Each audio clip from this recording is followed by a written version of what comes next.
সম্মানিত ভাইয়েরা, কোরআনের সঙ্গে যারা এমন ঘৃণ্য আচরণ করবে তাদের পরিণতিও এমনই হবে। ঠিক কিনা বলেন? আমরা কোরআনকে নিয়ে চলবো, জোরে বলি ইনশাআল্লাহ। পৃথিবীতে কোনো কিছুই থাকবে না, কোরআন থেকে যাবে। জোরে বলি সুবহানাল্লাহ। আকাশ থাকবে? আকাশ ফেটে যাবে না একদিন? ইদাস সামাউন ফাতারাত। সূর্য থাকবে? সংকুচিত হয়ে যাবে। তারকা থাকবে? সব শেষ হয়ে যাবে। আল্লাহ রাব্বুল আলামিন বলেন, কুল্লু মান আলাইহা ফানি ওয়া ইয়াবকা ওয়াজহু রাব্বিকা যুল জালালি ওয়াল ইকরাম। ঠোঁট মিলিয়ে মিলিয়ে দিল থেকে সবাই বলুন, ফাবিআইয়ি আলাই রাব্বিকুমা তুকাযযিবান। দুনিয়ার সবকিছু ফানা ফানা হয়ে যাবে, টুকরো টুকরো হয়ে যাবে, ডিস্ট্রয় হয়ে যাবে, সবকিছু নির্মূল হয়ে যাবে। আমার দাদা চলে গেছে, আমার বাপও চলে গেছে, আমিও চলে যাব রে ভাই। চোখের সামনে সব একদিন মাটির সঙ্গে মিশে যাবে, আমিও মিশে যাব। দিন শেষে আমার বন্ধু কেউ নয়, দিন শেষে আমার বন্ধু একমাত্র কেবলমাত্র কে? আসতে বলবেন না কে? সে আল্লাহর বাণী হলো কোরআন, সে আল্লাহর কথা হলো এই আল্লাহর কালামে কোরআন। কোরআন আল্লাহর বাণী। পৃথিবীর সমস্ত বাণীর ভিতরে, সমস্ত কথার ভিতরে ভুল থাকবে, পূর্ণাঙ্গতা থাকবে, কিন্তু এই কিতাবের মধ্যে কোনো ভুল নাই। কারণ কোরআনটা কার কথা? আসতে বলবেন না, কোরআনটা কার কথা? আর কোরআন যদি মানুষের কথা হতো ১৫০০ বছর আগের কোরআন কি আজকে চলার কথা নাকি? চলার কথা নয়। কোরআনটা ১৫০০ বছর আগে নাজিল হয়েছে, যে সময় বিজ্ঞান কিছু আবিষ্কার করতে পারে নাই। মাইক আসে নাই, লাইট আসে নাই, বিমান আবিষ্কার হয় নাই, অনলাইনের কোনো কিছুই ছিল না, প্রযুক্তির কোনো ব্যবহার ছিল না। সেই যুগে কোরআনটা নাজিল হয়েছে। আজকেও কোরআনের কাছে মানুষ ভিক্ষুকের মতো হাত পেতে থাকে। যখন কোনো তথ্য না পায়, কোরআন থেকে তথ্যটা বের করে নেয়। এই পৃথিবীর যত বিজ্ঞানের চরম উৎকর্ষ সাধন হয়েছে, সবকিছুর মূলে হলো আল্লাহর কালাম কোরআনে কারীম। জোরে বলুন সুবহানাল্লাহ। কারণ আল্লাহ তাআলা নিজেই বলছেন কোরআনটা কি, সবাই বলেন ইয়াসিন ওয়াল কুরআনিল হাকীম। কোরআন হলো বিজ্ঞানময় একটি কিতাবের নাম। জোরে বলুন সুবহানাল্লাহ। বিজ্ঞানের সাথে কোরআনের কোনো সংঘর্ষ নাই। লাইট আনাকুম জানাকুম করে কেন? মানুষের তো মানে অ্যাটেনশনটা নষ্ট হয়ে যাবে। একটু মেহেরবানি করে একটু খেয়াল করার চেষ্টা করুন। সম্মানিত ভাইয়েরা, একটু কান লাগান। পরিস্থিতি যেহেতু এরকম হচ্ছে, মনক্ষুণ্ণ হওয়ার কোনো কারণ নেই। একটু বৈদ্যুতিক গোলযোগ হচ্ছে। আমি এই তো সম্প্রতি ৭-৮ দিন আগে কাতার ছিলাম। তো কাতার হচ্ছে পৃথিবীর সবচেয়ে ধনীর তালিকার দিক থেকে ১ নাম্বার ধনী রাষ্ট্র হচ্ছে তা কাতার। নওগাঁ আর বগুড়া মিলে যে এরিয়া, এত ছোট্ট একটা দেশ হচ্ছে কাতার। নওগাঁ বগুড়া এই এরিয়াটা হবে একটা দেশ কাতার। গোটা পৃথিবীর ২২৮টি দেশের মধ্যে ১ নাম্বার ধনীর তালিকায় হচ্ছে কাতার। কেন জানেন? এর মূল কারণ হলো আল্লাহ তাআলা প্রাকৃতিক যে তেল, গ্যাস, এই কাতারকে ভরায় দিয়েছেন। ৫৬টি মুসলিম রাষ্ট্র, গোটা পৃথিবীর প্রাকৃতিক সম্পদ সবচেয়ে বেশি দিয়েছেন এই মুসলিম রাষ্ট্রগুলোতে। মুসলমানের সংখ্যা আছে, জনসংখ্যা আছে, ম্যান পাওয়ার আছে, এরপরে সম্পদ আছে, সবই ছিল, সবই আছে। কিন্তু আজকে গোটা পৃথিবীতে মুসলমান মার খাচ্ছে সবচেয়ে কম না সবচেয়ে বেশি?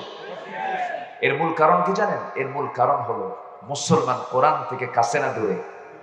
দূরে। এই কথাগুলো একটু মনোযোগ দিয়ে শুনতে হবে। এই কথাগুলো সব জায়গায় পাবেন না। আমরা তো জীবনে বহু বার শুনছি, তারানের বান্দরে কলা হেসে দিয়ে বহু ঘটনা, বহু কিছু জানছি। দেখেন, আজকে কোরআন দিন যাচ্ছে, কোরআন মানুষের বোঝা জানা তত সহজ থেকে সহজ হয়ে যাচ্ছে। জেনে খুশি হবেন, আগামী ৫০ বছর পর গোটা পৃথিবীর ১ নম্বর তালিকায় থাকবে মুসলমানদের সংখ্যা। জোরে বলুন সুবহানাল্লাহ, বলুন আলহামদুলিল্লাহ। কেন জানেন? বিজ্ঞান এর চরম উৎকর্ষ সাধনের জন্য কোরআনটা চেনা বোঝা মানুষের জন্য সহজ হয়ে গেছে। জোরে কোন সুবহানাল্লাহ, আর জোরে কোন সুবহানাল্লাহ। রাশিয়া আগামী 50 বছর পর রাশিয়ার নেতৃত্ব দেবে মুসলমান। আগামী 60-70 বছর পরে গোটা পৃথিবীর নেতৃত্ব দেবে মুসলমান। সেই দিন আসছে, জোরে বলি ইনশাআল্লাহ। সম্মানিত ভাইয়েরা, এই হাইপোক্সিয়া একটা রোগ। আল্লাহ তাআলা সুন্দর করে এক জায়গায় এই রোগের বর্ণনা দিচ্ছেন। কেমন করে দেখেন, আল্লাহ রাব্বুল আলামিন বলেন সূরাতুল আনআমের 125 নম্বর আয়াত, ফামান ইউরিদিল্লাহু আন ইয়াহদিয়াহু ইয়াশরাহু সাদরাহু লিল ইসলাম ওয়া মান ইউরিদ আন ইউদিল্লাহু ইয়াজআল সাদরাহু দায়িকান হারাজা। জোরে বলুন আল্লাহু আকবার। আমার বন্ধুগণ, আল্লাহ তাআলা যাকে চান পথ প্রদর্শন করেন, আল্লাহ যার বক্ষটা প্রশস্ত করে দেন, ইসলামের জন্য উন্মুক্ত করে দেন, আবার যাকে বিপদগামী করেন তার বক্ষকে সংকীর্ণ করে দেন, যেন সে সবেগে আকাশে আরোহণ করছে। অর্থাৎ দেখেন, আকাশে আরোহণ করলে পরে লাঞ্চটা সংকুচিত হয়ে যায়। এই যে তথ্য সায়েন্সের সঙ্গে মিলে গেছে। কোরআন যদি মানুষের রচনা হতো সায়েন্সের সঙ্গে মিলতো না, কারণ রাসূল তো কোনো সায়েন্সের ছাত্র ছিলেন না, বিমানেও চললেন না কোনোদিন। এই তথ্যগুলো নবীর কাছ থেকে কোনোদিন আসতো না। এখান থেকে প্রমাণ হয়ে যায় কোরআনটা কার রচনা। বলেন, আসতে বলবেন না কার রচনা। এই যে আকাশে বিমান ওড়ে, আকাশে বিমানটা যে ওড়ে, এই বিমানের তথ্য, সৃষ্টি তথ্য সম্পূর্ণ নকল করা হয়েছে সূরাতুল ফিল থেকে। আলাম ইয়াজআল কাইদাহুম ফি তাদলিল ওয়া আরসালা আলাইহিম তায়রান আবাবিল। আল্লাহ তাআলা আবাবিল নামক জঙ্গি বিমান পাঠায় দিয়েছেন সেই আসহাবুল ফিলদেরকে ধ্বংস করার জন্য। আল্লাহ তাআলা একটা বিমান পাঠিয়েছেন, সেই বিমানটার নাম কি বলেন? জোরে কোন, সেই বিমানটার নাম কি? প্রথম বিমানে চড়েছেন পৃথিবীর অন্য কোনো মানুষ নয়।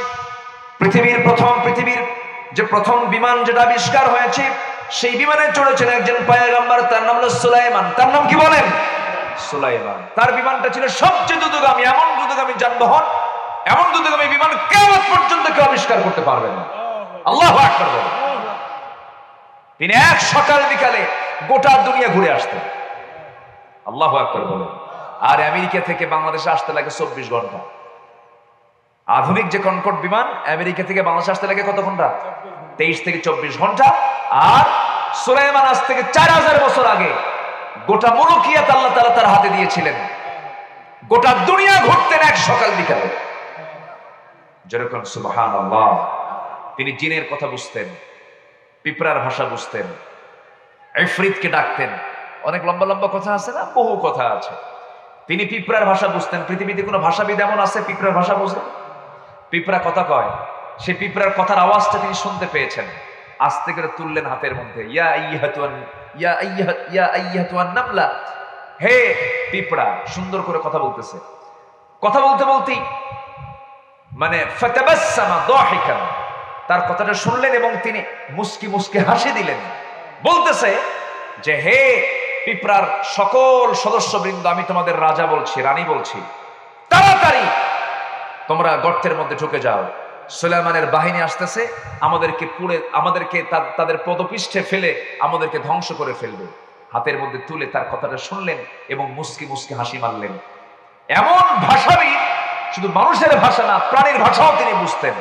আমার দেশের কিছু ভাষাবিদ আছে, একটু ইংলিশ পারলে, খালি ইংলিশ ছাড়া বাংলার কয় না, আছে না? নাই, একটু ইংলিশ বলতে পারলে শুধু ইংলিশই কয়, বাংলা টাংলা কয় না। অহংকার দেখায়। তুমি কত বড় ভাষাবিদ হয়েছো, কিয়ামত পর্যন্ত সুলাইমানের মতো বড় ভাষাবিদ মানুষ পৃথিবীতে আর আসবে না।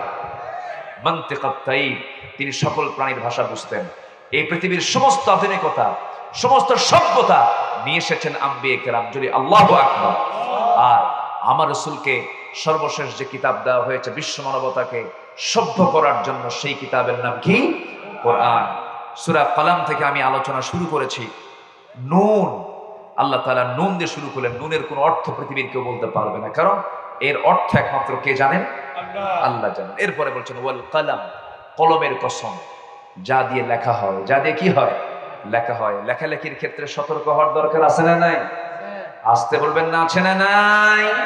আচ্ছা فسبحان الذي لا يحصى امتنانه باللسان ولا بالقلم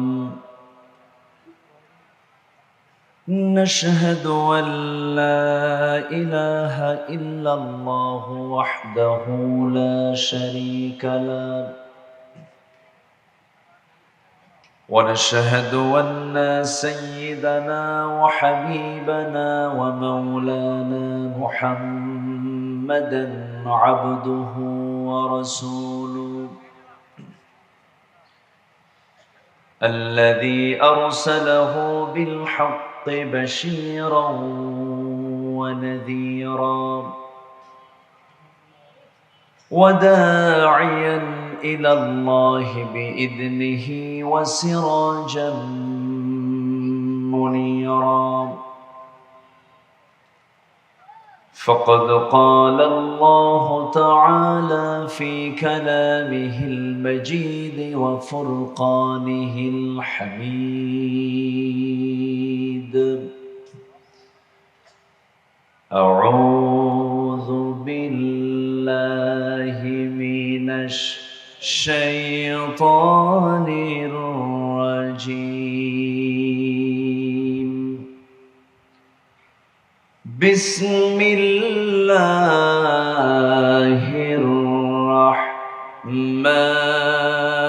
الرحمن الرحيم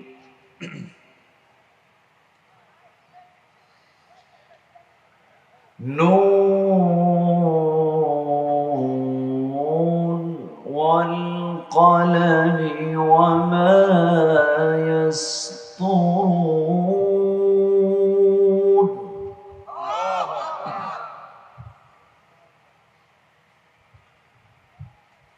ما أنت بنعمة ربك بمجنون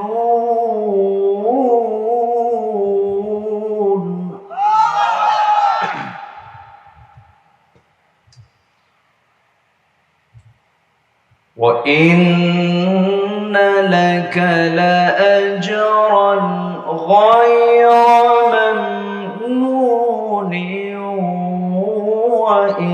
وإنك لعلى خلق عظيم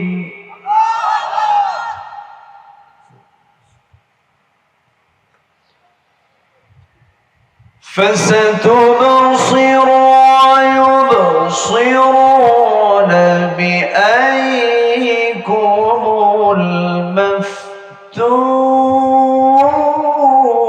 المفتون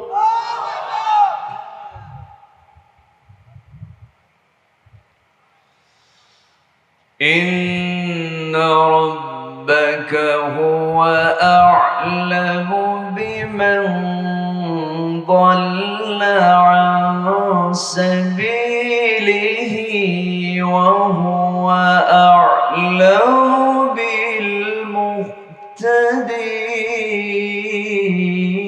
بالمهتدين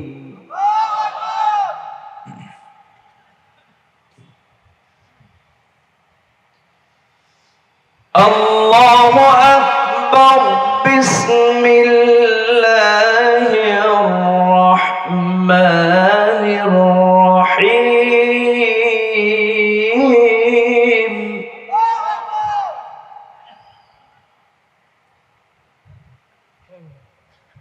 إن الله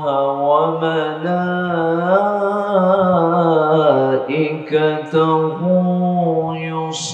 يصلون على النبي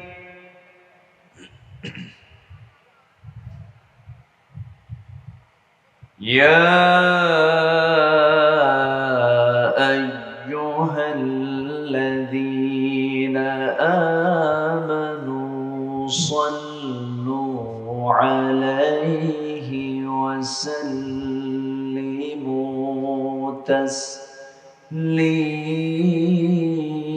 تسليما اللهم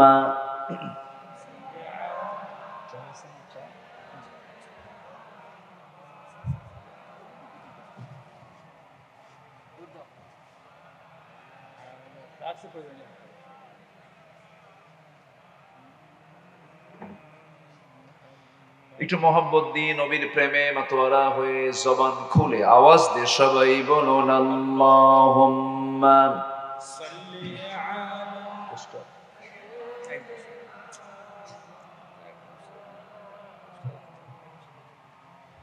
وعلى آله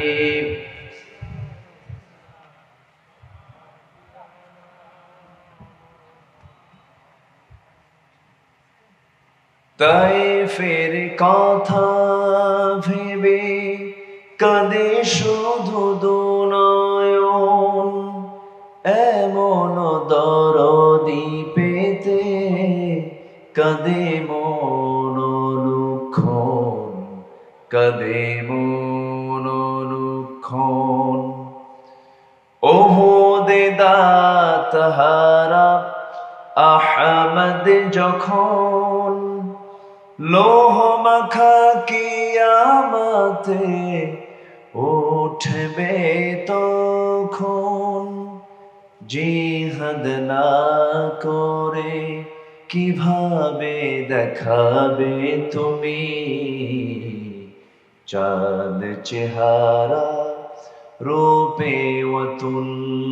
আল্লাহুম্মা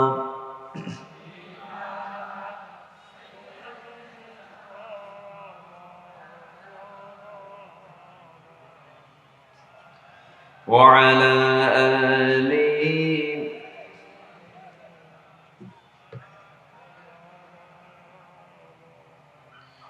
সবাই বলুন বালাগাল উলা বিকামালিহি কাশাফাত তুজা বিজামালিহি হাসানাত জামিউ খিসালিহি।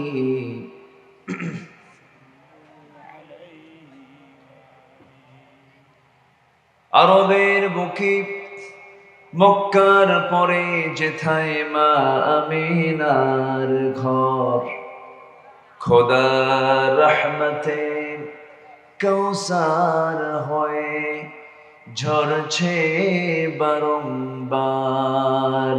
বালাগাল উলা বিকামালিহি কাশাফাত তুজা বিজামালিহি حسنت جميع خصاله।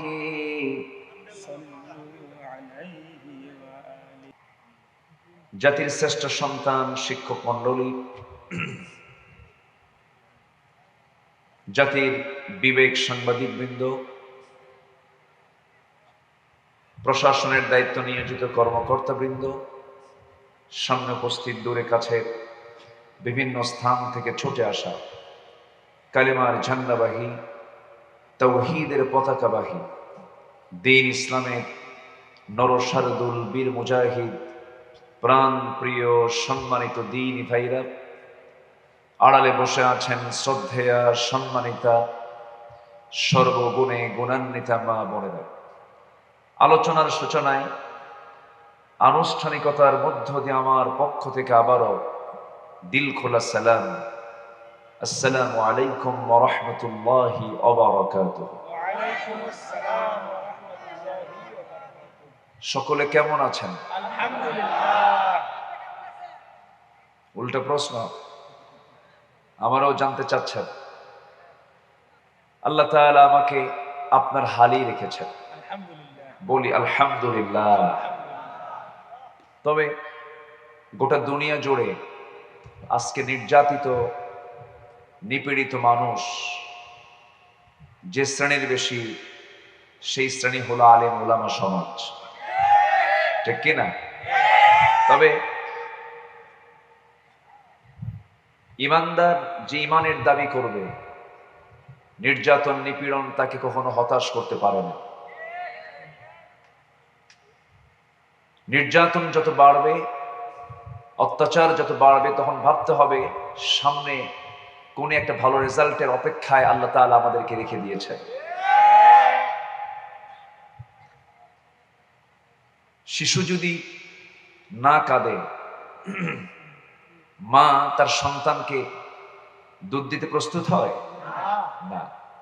আবার মা যদি শিশুর মুখে মা ডাকটা শুনতে চান, ডেলিভারির যন্ত্রণা সহ্য না করলে কি তিনি মা ডাকটা শুনতে পাবেন? পাবেন না। একটা অসহ যন্ত্রণা চলছে, কিন্তু এই অসহ যন্ত্রণার মধ্য দিয়ে সামনে যে রেজাল্ট, সে রেজাল্ট হচ্ছে আগামীর দিন হলো কোরআনের দিন, আগামী দিন হচ্ছে ইসলামের দিন। জোরে বলি ইনশাআল্লাহ।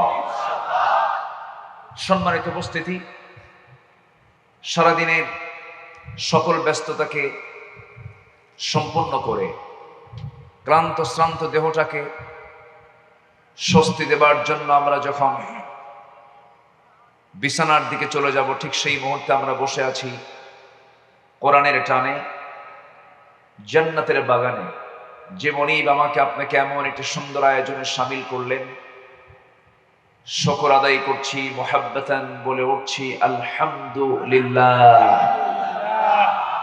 আবারও বলছি আলহামদুলিল্লাহ।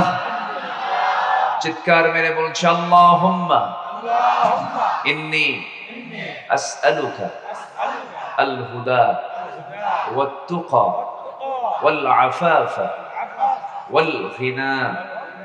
সবাই বলি আল্লাহুম্মা লাকা আসলামতু ওয়া বিকা আমানতু ওয়া আলাইকা তাওয়াক্কালতু ওয়া ইলাইকা আনাবতু।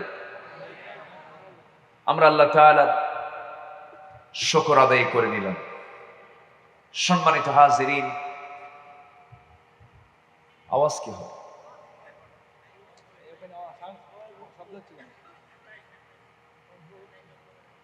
মোবাইল আছে সাথে কোথাও নাকি?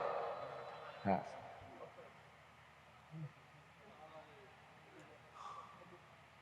সম্মানিত হাজিরিন,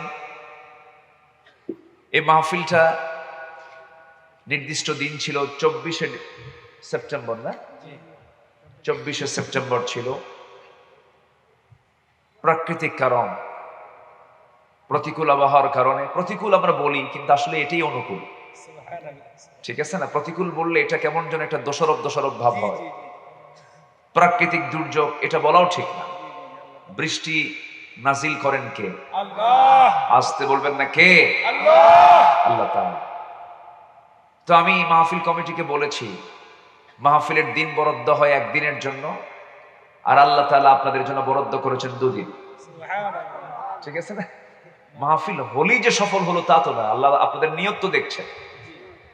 আজকে দেখি আবার আকাশে মেঘ একটু মাঝে মাঝে একটু জমা হচ্ছে, আমরা এটা লক্ষ্য করছি। আমি খুব বেশি সময় নেব না। আমল করার জন্য বেশি ওয়াজ লাগে না, শোনার জন্য বেশি ওয়াজ লাগে। আমলের নিয়তে যদি শোনা হয়, বেশি কথা শুনতে হয় না, সামান্য কথাই আমার আমল যদি আমি নিয়ত রাখি, আমি আমল করব, এটাই আমাকে জান্নাতে নিয়ে যাবে। জোরে বলি সুবহানাল্লাহ। কোরআন এমন একটি কিতাবের নাম, এমনও কিছু সূরা আছে, একটা সূরা ফলো করলে আপনি জান্নাতের দরজায় পৌঁছে যাবেন।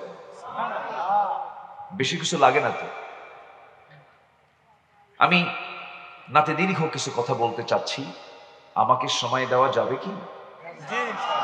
আমাকে সবাই সময় দেবেন? দেবেন তো? এই মাহফিলের শেষ কাজ কি হবে বলেন তো? বলেন কি হবে? দোয়া। বলেন দোয়া। ঠিক আছে না? তাহলে শেষ কাজ আমরা সবাই করে যাব তো ইনশাআল্লাহ। দোয়া না করে যাবেন কারা? হাত তুলেন। এরকম কেউ আছেন? খুব সচেতন সবাই, বলি আলহামদুলিল্লাহ। আলহামদুলিল্লাহ, খুব ভালো। আমরা সবাই দোয়া করে যাব। মাহফিল কমিটি একদিনের জায়গায় 2 দিন আয়োজন করেছেন, এতে তাদের একটু বেগ পেতে হয়েছে। তারা আমার কানে একটু দিয়েছেন, হুজুর আমরা একটু কায়দায় নাই, একটু বেকায়দায় আছে। তো তারা যদি একটু আপনাদের কাছে যদি একটু একটু আরজি নিয়ে যায়, একটু হাতটা যদি বাড়ায়, রাগ করবেন না মহব্বত করবেন? আজ একটু মহব্বত করে যে যা পারি 2-3 মিনিটের ভিতরে, কারণ যারা বসে আছে তারাও কিন্তু মেহমান না, তারা ডাক দিয়েছেন, তারা আসছেন। তো 2-3 মিনিটের ভিতরে যে যা পারি আমরা একটু দিল থেকে আমরা দেব। তবে দেওয়ার সময় এরকম নিয়ত করব যে দিচ্ছি কাকে, এমন দেওয়াটাই দেব যেন টের পাওয়া যায় যে আমি দিলাম কিছু। 2 টাকা দিলে তো টের পাওয়া যাবে না, 5 টাকা 10 টাকা দিলে টের পাওয়া, একটু যেন মনে হয় যে আমি আল্লাহর পথে, আল্লাহর কাছে আমি কিছু দান করছি, এমন মানসিকতা নিয়ে আমরা একটু দেবো ইনশাআল্লাহ। আমার মা বোন যারা আসছেন, জি, আমার মা বোন যারা আসছেন মেহেরবানি করে নিয়ত করবেন আগে, এরপর দিবেন। এত মানুষ কবুল হয়ে যাবে, জোরে বলি ইনশাআল্লাহ। এখানে হাফিজ কোরআন আছেন, এখানে আলেমে দ্বীন আছেন, এখানে মুসাফির আছেন, এখানে মাজলুম আছেন, এখানে দাড়ি পাকাওয়ালা মানুষ আছেন, এখানে টকবকে যুবক, ইবাদতকারী যুবক আছেন। অবশ্যই দোয়া কবুল হবে। আমার মা বোন নিয়ত করবেন, আপনি কবুল করার দায়িত্ব কার? আল্লাহ তাআলা। তো আমরা একটু কথা না বলে একটু হালকা জিকির করে এরপর আমরা আলোচনার দিকে ফিরে যাব। 2-3 মিনিটের ভিতরে যে যা পারে আমরা দেব। জিকির করে সুবহানাল্লাহ,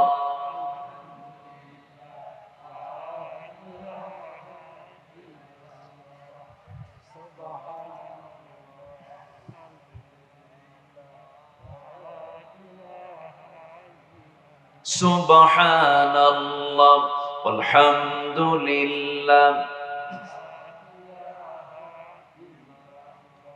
সুবহানাল্লাহ, আলহামদুলিল্লাহ, সুবহানাল্লাহ, আলহামদুলিল্লাহ।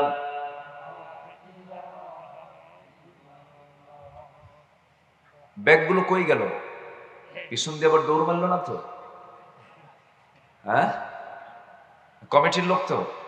আবার এরকম খাদেমও আছে, নিজের খেদমতের জন্য ব্যস্ত হয়ে পড়ে। এরকম খেদমত করা যাবে না।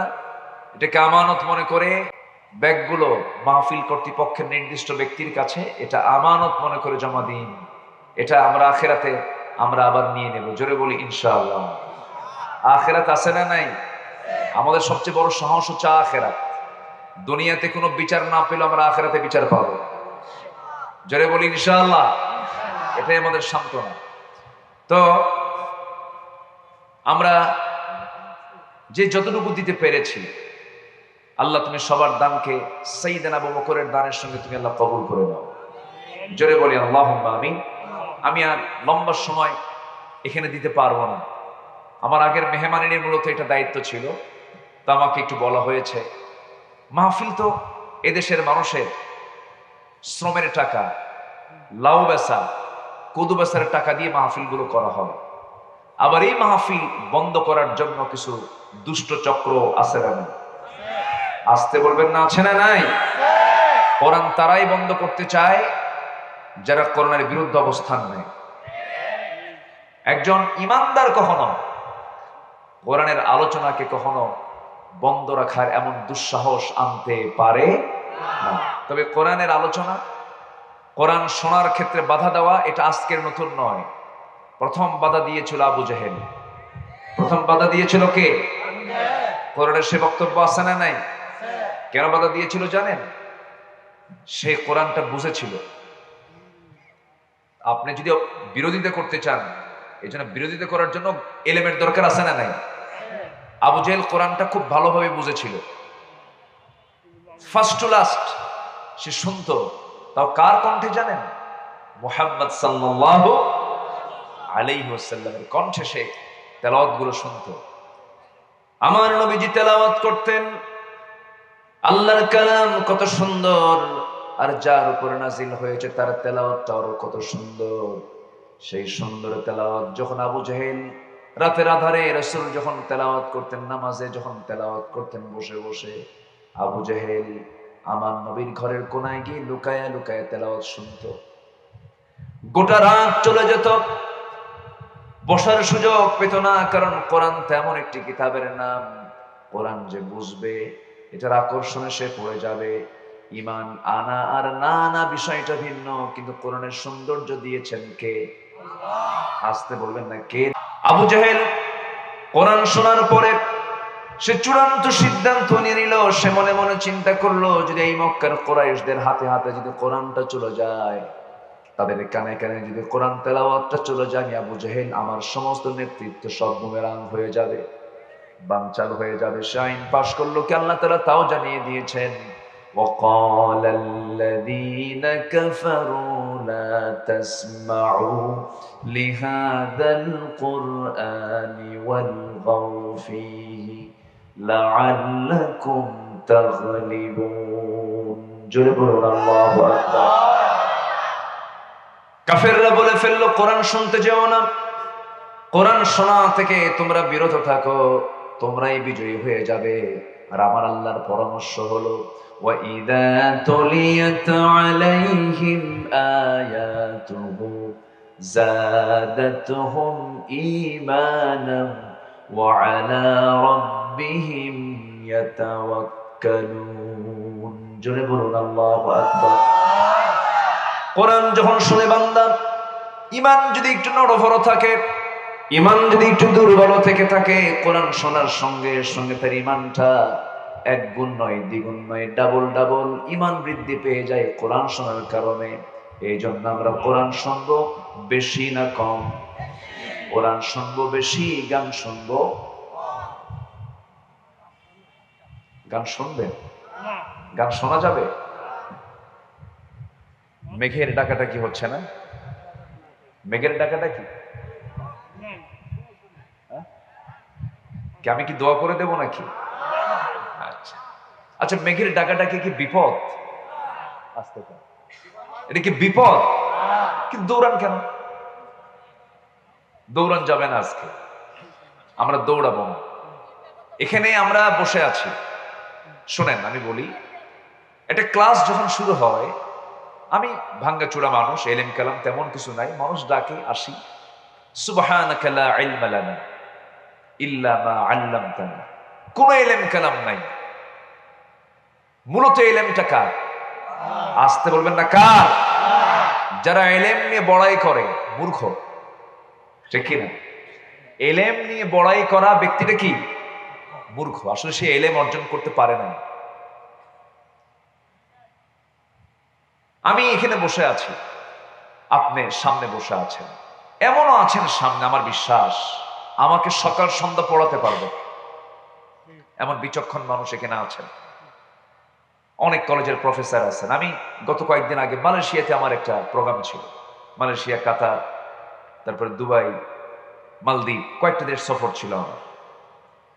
একটা প্রোগ্রামে আমি লেকচার শুরু করব, আমি এমন সময় দেখি আমাকে বলা হলো, হুজুর এখানে অন্তত 70 থেকে 80 জন পিএইচডি হোল্ডার আপনার শ্রোতা, সব ডক্টরেট ডিগ্রি থাকে এবং তারা বড় বড় ইউনিভার্সিটি প্রফেসর।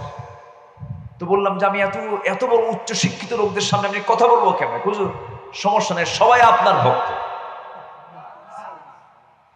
তো বিষয়টা হলো, আমাকে পড়াতে পারবেন এরকম অনেক বিচক্ষণ লোক এখানে আছেন, কিন্তু কিছুক্ষণের জন্য তো আমি টিচার, কি কোন শিক্ষক কিনা বলেন? তো এখন শিক্ষককে রেখে যদি কোনো ছাত্র যদি ক্লাস থেকে পালায়, ওটা কি ভালো ছাত্রের লক্ষণ? আজ থেকে ভালো ছাত্রের লক্ষণ নাকি? আমরা আজকে আদর্শ ছাত্রের পরিচয় দেব, জোরে বলি ইনশাআল্লাহ। আমরা কিসের ছাত্র হব আজকে? কিসের ছাত্র বলেন? কিসের ছাত্র? পৃথিবীতে সবচেয়ে শ্রেষ্ঠ ছাত্র হলো কোরআনের ছাত্র। আমিও এটার ছাত্র, বলি আলহামদুলিল্লাহ। কোরআনের জ্ঞান অর্জন করে কেউ মহাপণ্ডিত দাবি করবে, এটা মূর্খ। সারা জীবন কোরআনকে আপনি রিসার্চ করবেন, এক চুল পরিমাণ আপনি ভাবতে পারবেন না যে আমি কোরআনের সমস্ত জ্ঞান আমি অর্জন করতে পেরেছি। কিচ্ছুই পারেন নাই আপনি। আপনি শুধু ঢুকেছেন, বের হতে পারেন নাই, পারবেন না, কিয়ামত পর্যন্ত পারবেন। সুবহানাল্লাহ। এটা একটা দরিয়া। 114টি সূরার ভিতরে একটি সূরা হলো সূরাতুল কালাম। সূরাতুল কালাম মক্কায় নাজিল হয়েছে এবং রাসূলকে লক্ষ্য করে আল্লাহ তাআলা এই সূরার প্রথম দিকে কিছু কথা বলেছেন। আমার রাসূলের মতো স্ট্যান্ডার্ড ব্যক্তিত্ব সম্পন্ন মানুষ আর পৃথিবীতে কেউ আসবে? পৃথিবীর সবচেয়ে ব্যক্তিত্ব সম্পন্ন, আধুনিক এবং সব দিক থেকে অলরাউন্ডার হচ্ছেন মুহাম্মদুর রাসূলুল্লাহ, মুহাম্মদুর রাসূলুল্লাহ। এমন কোন দিক নাই যা আল্লাহ তার মধ্যে অপূর্ণাঙ্গ রেখেছিলেন। একটা মানুষকে সব দিকে সফল হয়, কিন্তু আমার রাসূল ছিলেন সব দিকের সফল একজন ব্যক্তি। জোরে বলি সুবহানাল্লাহ। সেই রাসূলকে কাফের মুশরিকরা বিভিন্ন সময় বিভিন্ন গালিগালাজ করত। আগে কিন্তু গালি দিত না, গালি দিয়েছে 40-এর আগে না 40-এর পরে? 40-এর আগে না 40-এর পরে? 40-এর আগে বলতো আল আমিন, 40-এর আগে বলতো আস-সাদিক, 40-এর আগে বলতো সবচেয়ে চরিত্রবান যুবক। 40-এর আগে সবাই তার দিকে আলাদা নজর দিত, খুব মহাব্বত করত, খুব স্নেহ করত। কিন্তু 40-এর পর প্রেক্ষাপট পাল্টে গেল। রাসূলের মুখ থেকে হক কথা বের হলো, কোরআনের দাওয়াত দেওয়া শুরু হলো। রাসূলকে সঙ্গে সঙ্গে বিভিন্ন ভাবে গালিগালাজ করতে লাগলো। সূরা ফুরকানের ভিতরে একটা জায়গায় এসেছে, আমি আয়াত বলবো কখন, এক রাত তো 3 রাত হলে সুন্দর করে লম্বা সময় নিয়ে আমি কথা বলতে পারতাম। রাসূলকে ঠাট্টা বিদ্রুপ করা হলো, বলা হলো জাদুকর, বলা হলো কবি, বলা হলো পাগল, বলা হলো বাকপটু, বলা হলো লেস কাটা, নিঃসন্তান, বলা হলো কান কথায় নিমজ্জিত, বলা হলো সে জাদুগ্রস্ত, বলা হলো কোরআন মুহাম্মাদের মন গড়া বানোয়াট কথা। যেরকম নাউযুবিল্লাহ। এই সমস্ত কথাগুলো নবীর উপরে চাপিয়ে দেওয়া হলো। কোরআন কি নবীজির কোনো কথা? কার কথা? এতে কোনো সন্দেহ আছে নাকি? কোরআন যে আল্লাহর কথা, একটু আমি বলার চেষ্টা করব মাঝে। ঠিক সেই সময় যে সময় রাসূলকে বলা হলো পাগল। আচ্ছা, পাগলের মাথার চুল কি ঠিক থাকে? কথা কি সাজানো গোছানো থাকে? ঘুম খাওয়া কি নিয়মতান্ত্রিক হয়? আচ্ছা, দাঁত কি পরিষ্কার করে মাজা হয়? না। কাপড় কি পরিপাটি থাকে না, এলোমেলো থাকে? আচ্ছা, দাড়ি চুল এগুলো সব এলোমেলো থাকে। আচ্ছা, আমার নবীর কি এমন কিছু ছিল? বলেন, এমন কিছু ছিল? কিন্তু রাসূলকে এর পরেও কি বলা হলো? কি বলা হলো? পাগল। কেন বলা হলো? কি জন্য বলা হলো? নবীজির বিরুদ্ধে মিডিয়া লেগেছিল, এখন মিডিয়া লাগে না? মিডিয়া লেগেছে ইসলামের পক্ষে না বিপক্ষে? বিপক্ষে। একটা ছেলে তানজিম সাকিব, একজন খেলোয়াড়, নতুন খেলায় নামছে। এই যুবকরা চেনো না? দেখছেন? ভালোই চেনো। আচ্ছা, চেনো ভালো। আচ্ছা, এই তানজিম সাকিব ইয়াং তারুণ্যের উন্মাদনা যার মধ্যে কাজ করছে, সেই ছেলেটা তার ফেসবুক স্ট্যাটাসে লিখছে যে ফ্রি মিক্সিং এর সাথে যারা জড়িত, এমন জাতীয় নারীকে যারা বিয়ে করবে, অন্তত তারা একটা আদর্শ মা জাতিকে উপহার দিতে পারবে না। কথা তো রাইট, ঠিক কিনা বলেন? ছেলে এবং মেয়ে একসঙ্গে চলতে পারবে তখন যখন বিয়ে হবে। বিয়ে ছাড়া ছেলে মেয়ে যদি একসঙ্গে চলে, এটা কি আধুনিকতা না নোংরামি? এটা কি আধুনিকতা না বেহায়াপনা? বেহায়াপনা। আজকে এই জাতীয় কথা বললেও তাকে মৌলবাদী বলা হয়। বলা হয় সে নাকি মৌলবাদ হয়ে গেছে, জঙ্গিবাদ হয়ে গেছে। বোরকা পরা যাবে না নাকি? কেন? ঢাকা ইউনিভার্সিটির শিক্ষক বলল বোরকা পরে আসলে তাকে বের করে দেওয়া হবে। নেকাব পরা যাবে না, কারণ শিক্ষক পিতার মতো আর ছাত্রী হচ্ছে শিক্ষকের কাছে মেয়ের মতো। পিতার মেয়ের মতো যদি শিক্ষক ছাত্রীর পরিচয় হয়, শিক্ষক ছাত্রীকে পাত্রী বানায় বিয়ে করে কেন? এই ঘটনা তো নয় নাই, আসতে কোন কোন আছে না? নাই। ছাত্রী পাত্রী হয় না? আসতে কয় ছাত্রী পাত্রী হয় কিনা বলেন? পাত্রী হয় কেন? জায়েজ আছে যে। জায়েজ ছাড়া কি বিয়ে হতো? ইসলামে 14 জন নারীকে আপনার জন্য আল্লাহ তাআলা হারাম করেছেন। স্ত্রী সাথে আরো 13 জন। এই 13 শ্রেণীর নারীকে আপনি কোনোদিন বিয়ে করতে পারবেন না। শাশুড়ি বউ যদি তালাকও হয়ে যায়, শাশুড়ি বিয়ে করা যাবে? আস্তে আস্তে তো মনে যাবে, মনে হয় নাকি? এ যাবে ভাই, যাবে? যাবে। নিজের মা, খালা, ফুফু, ভাগিনী, ভাতিজি, এরপরে ছেলে বউ, এই জাতীয় মেয়েদের কি কখনো বিয়ে করা যাবে না। এদের সঙ্গে দেখা করা জায়েজ আছে না নাই? আছে। যাদেরকে বিয়ে করা যাবে না তাদের সঙ্গে দেখা করা জায়েজ আছে, কিন্তু তাও শালীনপূর্ণ পোশাক পরার দরকার আছে না নাই? আছে। সম্মানিত ভাইয়েরা, আজকে সমাজের একটা পক্ষ চাচ্ছে মুসলিম পরিবারের মেয়েদেরকে উলঙ্গ করে ঘর থেকে বের করানো। ওদের কাছে এই মাহফিলগুলো খুব জ্বালার কারণ হয়।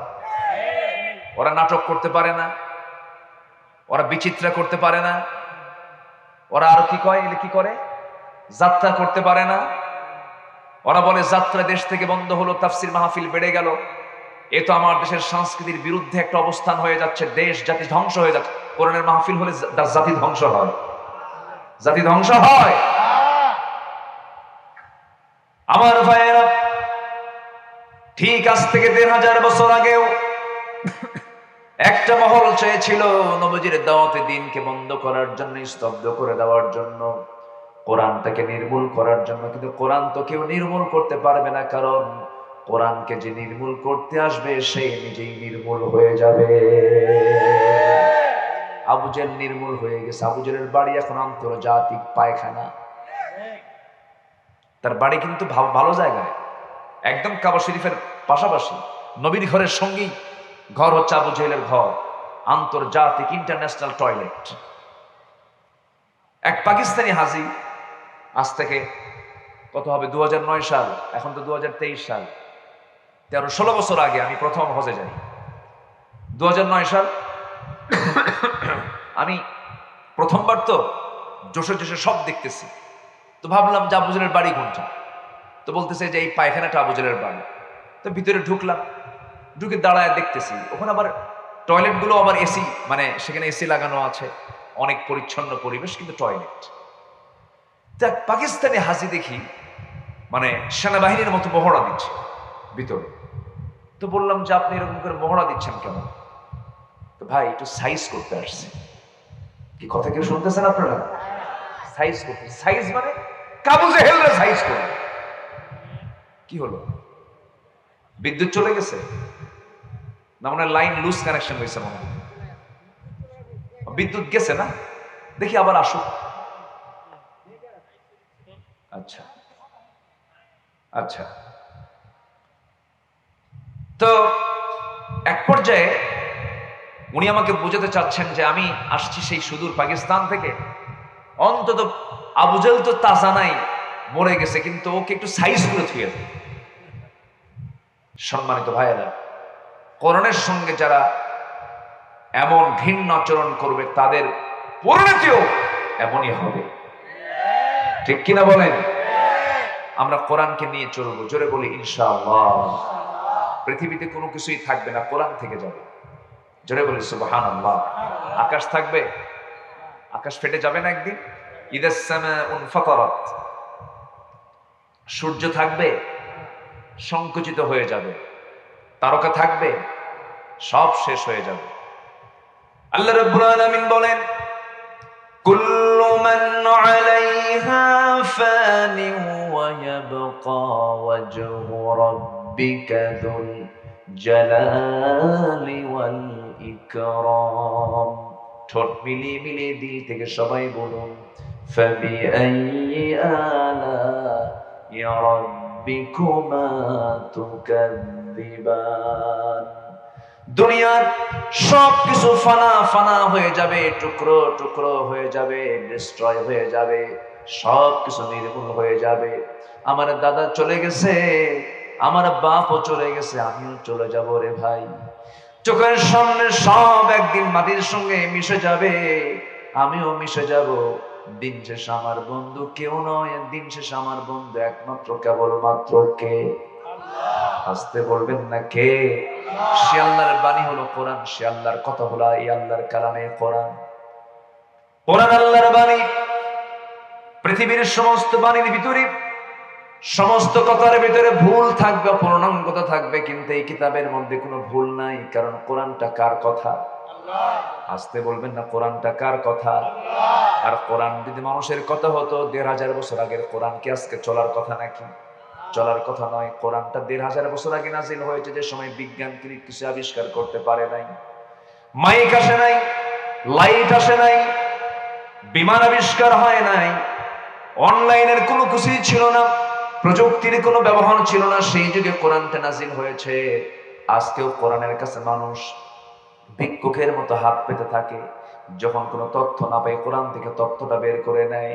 এই পৃথিবীর যত বিজ্ঞানের চরম উৎকর্ষ সাধন হয়েছে, সবকিছুর মূলে হলো আল্লাহর কালাম কোরআনে কারীম। জোরে কোন সুবহানাল্লাহ। কারণ আল্লাহ তাআলা নিজেই বলছেন কোরআনটা কি, সবাই বলেন ইয়াসিন ওয়াল কুরআনিল হাকীম। কোরআন হলো বিজ্ঞানময় একটি কিতাবের নাম। জোরে কোন সুবহানাল্লাহ। বিজ্ঞানের সাথে কোরআনের কোনো সংঘর্ষ নাই। লাইট আনাকুম জানাকুম করে কেন? মানুষের তো মানে অ্যাটেনশনটা নষ্ট হয়ে যাবে। একটু মেহেরবানি করে একটু খেয়াল করার চেষ্টা করুন সম্মানিত ভাইয়েরা। একটু কান লাগান। পরিস্থিতি যেহেতু এরকম হচ্ছে, মনক্ষুণ্ণ হওয়ার কোনো কারণ নেই। একটু বৈদ্যুতিক গোলযোগ হচ্ছে। আমি এই তো সম্প্রতি 7-8 দিন আগে কাতার ছিলাম। তো কাতার হচ্ছে পৃথিবীর সবচেয়ে ধনীর তালিকার দিক থেকে 1 নম্বর ধনী রাষ্ট্র হচ্ছে তা কাতার। নওগাঁ আর বগুড়া মিলে যে এরিয়া, এত ছোট্ট একটা দেশ হচ্ছে কাতার। নওগাঁ বগুড়া এই এরিয়াটা হবে একটা দেশ কাতার। গোটা পৃথিবীর 228টি দেশের মধ্যে 1 নম্বর ধনীর তালিকায় হচ্ছে কাতার। কেন জানেন? এর মূল কারণ হলো আল্লাহ তাআলা প্রাকৃতিক যে তেল, গ্যাস এই কাতারকে ভরায় দিয়েছেন। 56টি মুসলিম রাষ্ট্র গোটা পৃথিবীর প্রাকৃতিক সম্পদ সবচেয়ে বেশি দিয়েছেন এই মুসলিম রাষ্ট্রগুলোকে। মুসলমানের সংখ্যা আছে, জনসংখ্যা আছে, ম্যান পাওয়ার আছে, এরপরে সম্পদ আছে, সবই ছিল, সবই আছে। কিন্তু আজকে গোটা পৃথিবীতে মুসলমান মার খাচ্ছে সবচেয়ে কম না সবচেয়ে বেশি? এর মূল কারণ কি জানেন? এর মূল কারণ হলো মুসলমান কোরআন থেকে কাছে না দূরে? দূরে। তো সেই কাতার আমি ঘুরে আসলাম। 1 সেকেন্ডের জন্য বিদ্যুৎ যায় না। বললাম বিদ্যুৎ যায় না কেন? ওরা বলতেছে বিদ্যুৎ যায় না মানে বিদ্যুৎ যায় কেমনে তাই তো বুঝি না। কি কথা কি বুঝতেছেন? মানে বিদ্যুৎ যে যায় এটা বোঝেই না তারা। তাহলে আমরা কোথায় আছি? আমার দেশে কি সম্পদ কম? আসতে পারে সম্পদ কম? গোটা পৃথিবী যারা ঘুরেছেন, আমি অনেক দেশ ঘুরেছি, সফর আল্লাহ তাআলা আমাকে করিয়েছেন, কিন্তু আমার দেশের যে মাটি আমার কাছে মনে হয় কি জানেন? সৌদি আরবের সোনার চেয়েও খাঁটি। সুবহানাল্লাহ বলে। আমার দেশের মাটিতে কি হয় না? সব হয়। আমার দেশে এমন কোন খনি নাই যে খনি নাই। তেলের খনি, গ্যাসের খনি, স্বর্ণের খনি, সব খনি আছে। কিন্তু এর মধ্যে সবচেয়ে বড় একটা খনি আমরা অর্জন করতে পেরেছি, সেটা হলো চোরের খনি। আমার দেশের মানুষ বেশি না চোর বেশি? আমি কাতারের ন্যাশনাল মস্ক, জাতীয় মসজিদে আমি নামাজে দাঁড়াবো। আমি মসজিদের মধ্যে ঢুকে যাচ্ছি, হঠাৎ করে আমি মোবাইলটা রেখে ভিতরে চলে গেছি। নামাজ শেষে দেখি যে মোবাইল আমার হাতে নাই। আমি যে জায়গায় রাখছি ওই জায়গায় মোবাইলটা পড়ে আছে। কেউ টাচও করে না, ধরেও না। অন্যের জিনিস যে নিজে নেওয়া যাবে না এই জিনিসটা তারা ভালো করে জানে। আর আমার দেশে জুতা জুতা। কি কষ্ট পাচ্ছেন না কেন? তায়েফে গেছি মাহফিলে, তায়েফ রাসূলের স্মৃতি বিজড়িত তায়েফ, যেখানে রাসূল সবচেয়ে বেশি রক্ত ঝরিয়েছে।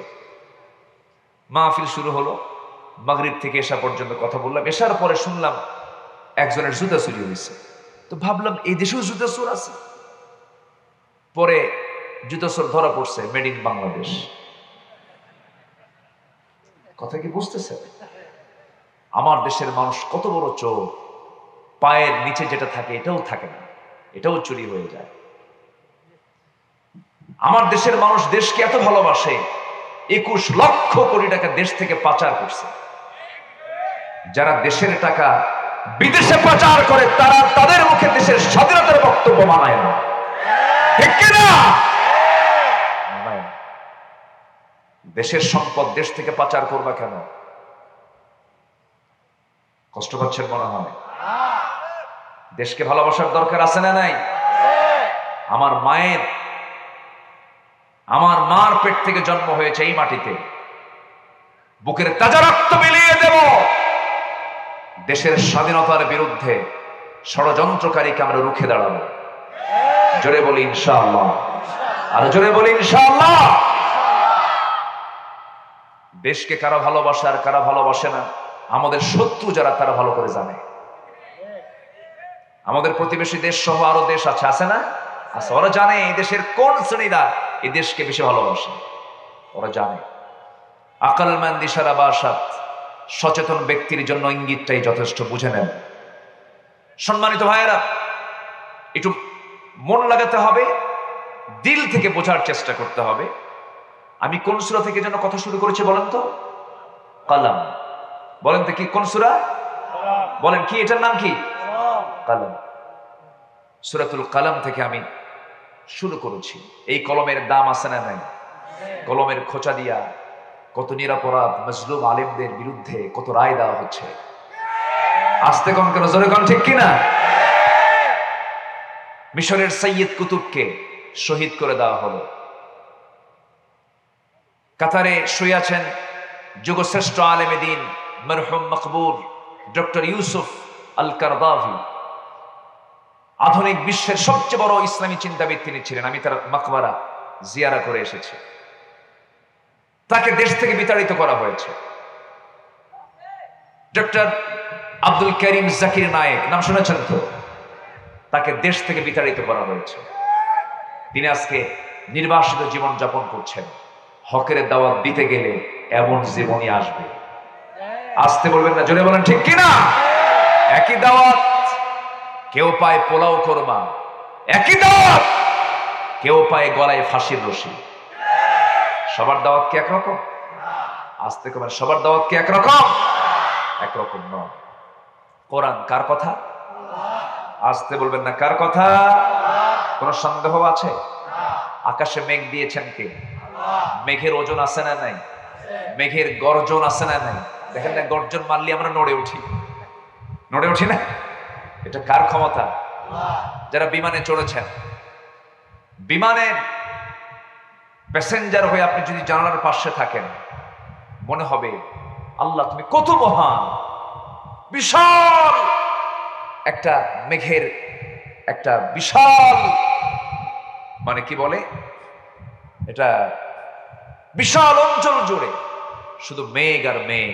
একটা স্তর, মেঘের একটা কি স্তর, সেই স্তরের উপরে বিমান চলতে থাকে ঘন্টায় 1000 কিলোমিটার বেগে, 700 কিলোমিটার বেগে বিমান চলতে থাকে। তো আমি এবার যখন আসতেছিলাম এই মেঘগুলো দেখতেছি আর ভাবতেছি মেঘের কি ওজন আছে? চিন্তা করলাম।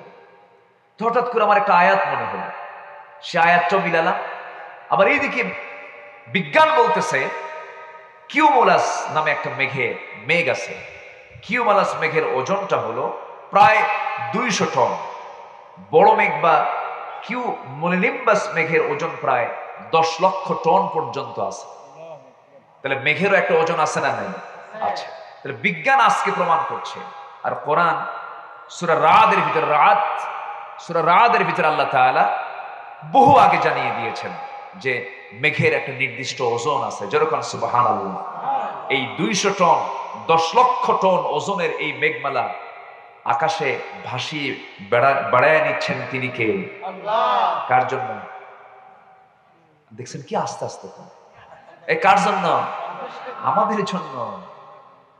আল্লাহ রাব্বুল আলামিন বলেন হুয়াল্লাযী ইউরীকুমুল বারকা খাওফান ওয়া তামআন ওয়া ইউনশিস সাহাবাস সিকাল। সূরাতুর রা'দ আয়াত নাম্বার 12। সেই মহান সত্তা যিনি তোমাদের সামনে আকাশের মেঘমালাকে আল্লাহ তাআলা ওজন করে, আল্লাহ তাআলা এটাকে উত্থিত করেন, ঘন ভারী মেঘমালাকে তোমাদের মাথার উপরে রাখেন, এরপরে বৃষ্টি করে তা নাজিল করেন। আজকে বিজ্ঞান প্রমাণ করছে মেঘের ওজন আছে। 1500 বছর আগে আল্লাহ রাব্বুল আলামিন কোরআনে কারীমে জানিয়ে দিয়েছেন মেঘের ওজন আছে। যেরকম সুবহানাল্লাহ। আল্লাহ রাব্বুল আলামিন আরেক জায়গায় বলছেন وهو الذي يرسل الرياح بشرا بين يدي رحمته حتى إذا أقلت سحابا ثقالا سقناه لبلد ميت فأنزلنا به الماء فأخرجنا به من كل الثمرات كذلك نخرج الموتى لعلكم تذكرون জোরে বলুন আল্লাহু আকবার। কোরআন এবং বিজ্ঞান কোন সংঘর্ষ নেই, বরঞ্চ বিজ্ঞান মাঝে মাঝে ভুল করতে পারে, কিন্তু কোরআন কখনো ভুল করতে পারে না। কারণ বিজ্ঞান মানুষ গবেষণা করে করে কোনো কিছু ভুল আসতে পারে, কিন্তু কোরআনের মধ্যে কোনো ভুল থাকতে পারে না। কারণ কোরআনটা কার কথা? আল্লাহর কথা। আল্লাহ রাব্বুল আলামিন উটের ব্যাপারে কথা বলেছেন। উট দেখেছেন তো নাকি? সবাইকে উট দেখছেন? সবাই দেখেন নাই, কারণ আমার দেশে তো উট অ্যাভেলেবেল না। গরু দেখছেন কিনা? গরু তো সবার ঘরে ঘরে আছে। উটেরও 4টা পা, কিন্তু লম্বা লম্বা পা, বিশাল বড় দেহ। লম্বা বেশি হওয়ার কারণে মনে হয় তার ওজনটা বুঝি নাই, কিন্তু একটা গরুর চেয়ে ডাবল ওজন একটা উটের, বিশাল বড় তার দেহ। এই উটটার ব্যাপারে আল্লাহ রাব্বুল আলামিন বান্দাকে যে বারবার বলেছেন বিভিন্ন জায়গায়, আফালা ইয়ানজুরুনা ইলাল ইবিলি কাইফা খুলিকাত ওয়া ইলাস সামাই কাইফা রুফিআত ওয়া ইলাল জিবালি কাইফা নুসিবাত। বান্দা, আমাকে চেনার জন্য তোমার একটু উটের দিকে তাকায় দেখানো, উটটা কত সুন্দর করে বানাইছে। আল্লাহু আকবার। এটা কি গবেষণা করে সূরা ওয়াকিয়ার ভিতরে একটা আয়াত আছে, লাকিলুনা মিন শাজারিন মিন যাকুম ফামালিউনা মিনহাল বুতুন ফাশারিবুনা আলাইহি মিনাল হামিম ফাশারিবুনা শুরবাল হিম। আল্লাহু আকবার। জাহান্নামীরা যখন খুব ক্ষুধাবোধ করবে, তখন তাদেরকে যাক্কুম গাছের ফল খাইতে দেওয়া হবে। তাদের ক্ষুধার যন্ত্রণাটা এত বেশি হবে যেন সেই ক্ষুধাটা হচ্ছে কেমন? সেই ক্ষুধাটা হবে তাদের কাছে ওই পিপাসার্ত উটের মতো, ফাশারিবুনা আলাইহি মিনাল হামিম ফাশারিবুনা শুরবাল হিম। মানে পিপাসার্ত উটের নেই, পিপাসার্ত উটের মানে পিপাসার্তের মতো মানুষ সেদিন পিপাসার্ত হয়ে যাবে যাক্কুম নামক সেই ফলটা যখন খেয়ে ফেলবে। এই আয়াতকে গবেষণা করে আল্লাহ তাআলা কেন উটের ক্ষুধার সাথে জাহান্নামীদের ক্ষুধার এখানে এক্সাম্পল দিলেন, এটাকে ব্যাখ্যায় নিতে গিয়ে সায়েন্স বিজ্ঞান বলছে উটের একটা রোগ আছে, একটা রোগ হয়, সেই রোগটা এত মারাত্মক রোগ, সে রোগের নাম হলো হায়াম। সে রোগের নাম কি বলেন তো সবাই? সে রোগের নাম কি? হায়াম। এই হায়াম নামক রোগ যখন উটের হয়, তখন সে উটটা এত ক্ষুধার্ত হয়, এত তৃষ্ণার্ত হয়, যেন সে গোটা দুনিয়ার সবকিছু খেয়ে ফেলবে। এখন এই রোগ থেকে বাঁচার জন্য তার একটা প্রতিষেধক ঔষধ হলো একটা জীবন্ত বিষাক্ত একটা সাপ তাকে গিলে খেয়ে শেষ করতে হবে, গিলে খেতে হবে। এখন সেটা কিং কোবরাও হতে পারে, অথবা ভয়ঙ্কর পাইথনের মতো বিষধর সাপ হতে পারে। যখন সেই জাতীয় সাপ যখন ধরে খায়, আগে যে তৃষ্ণা ছিল তার চেয়েও তৃষ্ণাটা আরো ডাবল হয়ে যায়, যেন সে 7 সমুদ্রের সকল পানি পেটের মধ্যে তুললে যেন তার ক্ষুধাটা নিবারণ হয় না। এরকম ভাবে তার 8 ঘন্টা যাবত এই সাপ যখন সে তার পেটের মধ্যে উঠায় নেয়, তখন তার এই তৃষ্ণা বাড়তে থাকে। ওই তৃষ্ণার যন্ত্রণায় সে কাঁদতে থাকে। সেই কাদার ফলে চোখ থেকে যে পানিটা বের হয়, এই পানিটা আবার বিভিন্ন রোগের একটা ঔষধের কাজ করে। যেরকম আল্লাহু আকবার, যেরকম আল্লাহু আকবার। সম্মানিত ভাইয়েরা, তাহলে দেখেন আল্লাহ তাআলা 1500 বছর আগে কোরআন নাজিল করেছেন, আর সায়েন্স বিজ্ঞান আজকে এটা গবেষণা করে হালে বের করছে। সুবহানাল্লাহ বলবেন না? যেরকম সুবহানাল্লাহ। কোরআন কার রচনা? আসতে বলবেন না, কোরআনটা কার রচনা? কোরআন নাজিল করেছেন কে? আচ্ছা, কিছু কিছু মানুষের একটা রোগ হয়, দম খাটো হয়ে আসে, হয় না? ইয়াং মানুষ তো বুঝতে পারবে না, বুড়া মানুষ বুঝতে পারবে। দম মাঝে মাঝে কি হয়? খাটো হয়, নিঃশ্বাস বন্ধ হয়ে যাওয়ার মতো হয়। এটা একটা রোগ। যারা মেডিকেল সায়েন্সের ছাত্র আছেন অথবা ডাক্তার আছেন, এটাকে ডাক্তারি ভাষায় বলে হলো হাইপক্সিয়া। কি বলে? হাইপক্সিয়া একটা রোগ, যা হচ্ছে অক্সিজেনের ঘাটতি। এই হাইপক্সিয়া হলে পরে এই ভূপৃষ্ঠ থেকে একটু উপরের দিকে উঠতে নিলেই আর তার এই রোগের মানে তীব্রতাটা বেড়ে যায়, লাংসটা তার সংকুচিত হতে থাকে। বড় আশ্চর্যের ব্যাপার, আল্লাহ তাআলা এই হাইপক্সিয়া সম্পর্কে ১৫০০ বছর আগে আল্লাহ তাআলা তার কালামের মধ্যে এই তথ্য দিয়ে দিয়েছেন। জোরে বলেন সুবহানাল্লাহ।